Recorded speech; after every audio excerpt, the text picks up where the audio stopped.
everybody knows there's a video at 8:44 or 8:45, which, by the way, when you look at the video, very convivial discussions between Maggie and Alec. Paul's having a good time. There's nothing to indicate within the next, and according to him, he just said 9:06 or whenever his car cranks up, that in the next 20 minutes he butchers his son and wife, executes both of them in a brutal way. There's Snapchat video, significant, you know, at the time when all three are there, Alec Murdaugh, his wife Maggie, and his son Paul. This video exists. There's one at 8:44, and now we're hearing there is a second Snapchat video. Let me bring back in Court TV legal correspondent Chanley Painter. Chanley, what is this second video about? What do we know about it, and how significant do we think it may be here?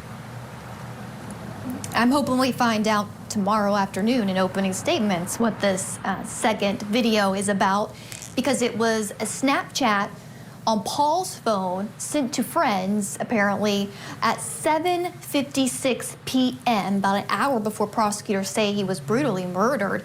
And prosecutors filed a motion to compel the witness from Snapchat. It's a petition for certification of materiality of a witness. So here it says, the witness, Snapchat Inc., custodian of records, or Santa Monica, California, is material because in a search warrant return, Snapchat provided records belonging to one of the victims, Paul, in this case, Paul Murdaugh.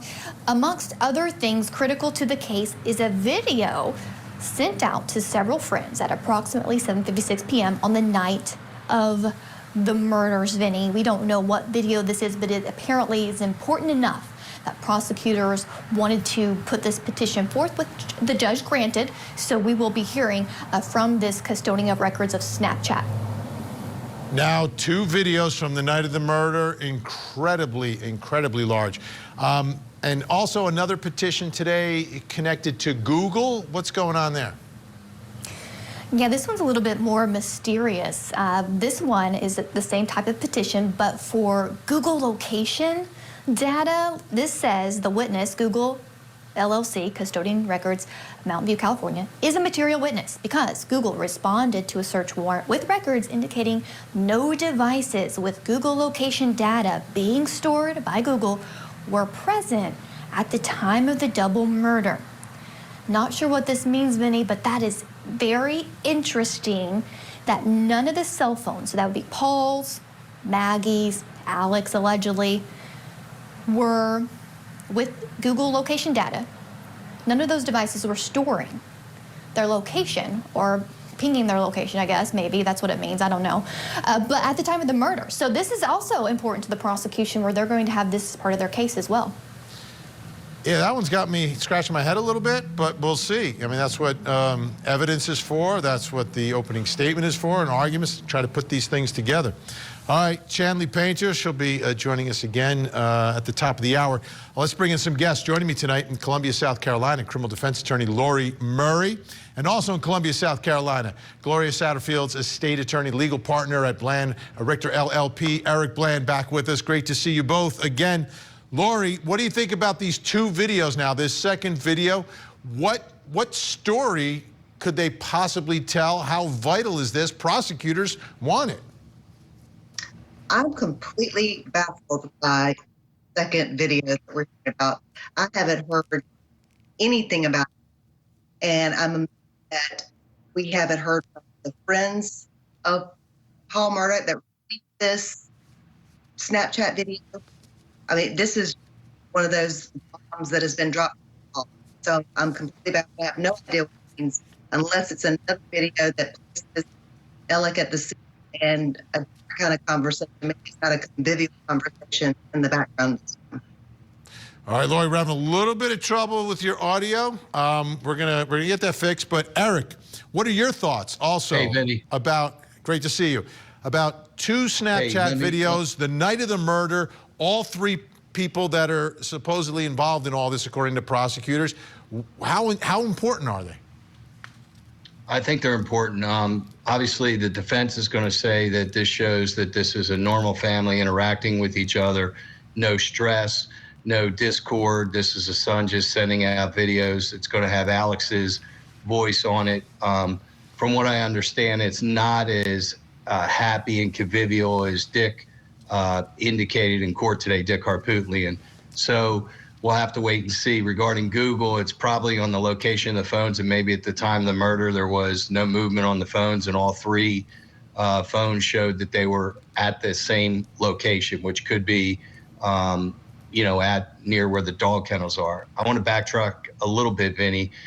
The government, the state has obviously made some unforced errors with what they did with the blood evidence, and that they made a motion in limine, which is a motion to exclude evidence, but they asked the judge to let them get into the motive, and Judge Newman said, no, I'd rather wait and hear testimony. So he limited what they're going to say in their opening statement. I think it may turn out to be a benefit, because sometimes lawyers overpromise in their opening statement, and defense lawyers use it against the solicitor or a prosecutor in the closing argument and say, he promised this, this, and this. And then if there's some evidentiary rulings which prevent you to get into that, it's used against you and could create reasonable doubt. I think this is going to let the prosecutor dispel the notion that Dick has been trying to sell, that they've only been focused on Alex, and it was Alex from the start. I think what the prosecutor should talk about is, this was not a rush to judgment. We took our time in deciding to make these charges against Alex Murdaugh. We gave him every benefit of the doubt, but every turn we took, it only kept pointing back to Alex. And if he just talks about motive in a general sense, that we believe we're going to be able to show you motive that existed around the time of the murder, even though it's not a requirement under the charge of murder in our state.